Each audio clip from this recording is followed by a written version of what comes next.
People have been living with pets for a long time, and they deserve to be included in your family history narrative. On today's episode of the Ancestral Findings podcast, I'll show you how to do it.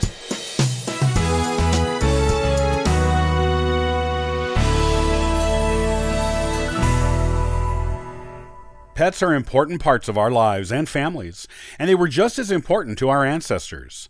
Just look at the Little House on the Prairie book series by Laura Ingalls Wilder. In her early books, which cover her young childhood years, she talks a lot about the family dog, Jack, the brindle bulldog. This was in the early 1870s that the stories with Jack took place, and she talks about how Jack would walk for hundreds of miles across the prairie under their covered wagon as he accompanied the family on their various moves as pioneers. Even in old age, when she wrote the books, Wilder still thought fondly of her childhood dog. Pets are essentially furry, four-legged family members, and they should be remembered in our family histories for the important parts they played in our lives, just as Wilder remembered Jack. And now countless generations of people know about Jack too. Here's how to do it. First of all, you should record information about your own pets in your family tree. Make notes about them. Tell stories and include photos. Tell about how you felt about them, how you interacted with them, and why they were important to you and/or your family. If you have any relics of your pets, such as things that belong to them, start a memory box of heirlooms for that pet, just as you would for a human relative, and store it with your other heirloom collections. This way, future generations will know about your pets and how they were part of your family. Next, do the same thing with your relatives of all ages.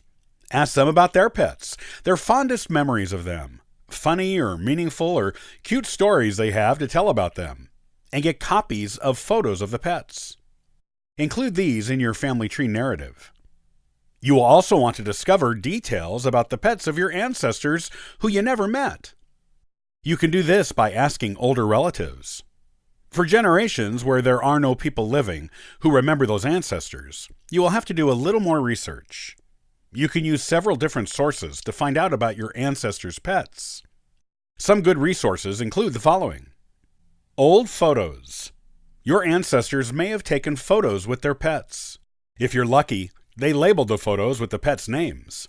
Even if the names aren't there, you can get an idea of who had what type of pet and how they interacted with them by looking at the photos.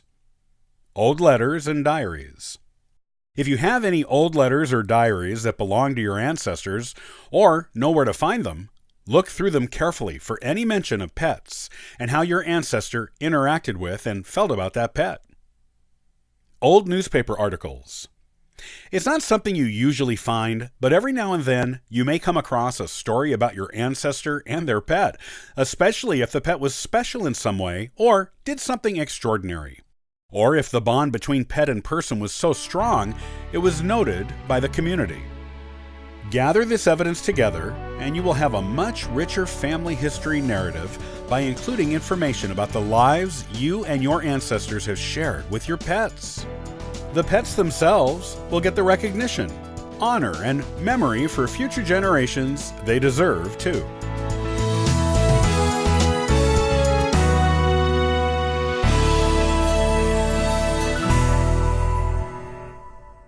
Do you have a mysterious ancestor? Doing a neighborhood study may provide you with the answers you need. On the next episode, I'll show you how to do one and why you should. Thanks for joining me today. I'll see you next time on the Ancestral Findings podcast. And for further info, you can visit us at ancestralfindings.com. Copyright by Ancestral Findings, all rights reserved.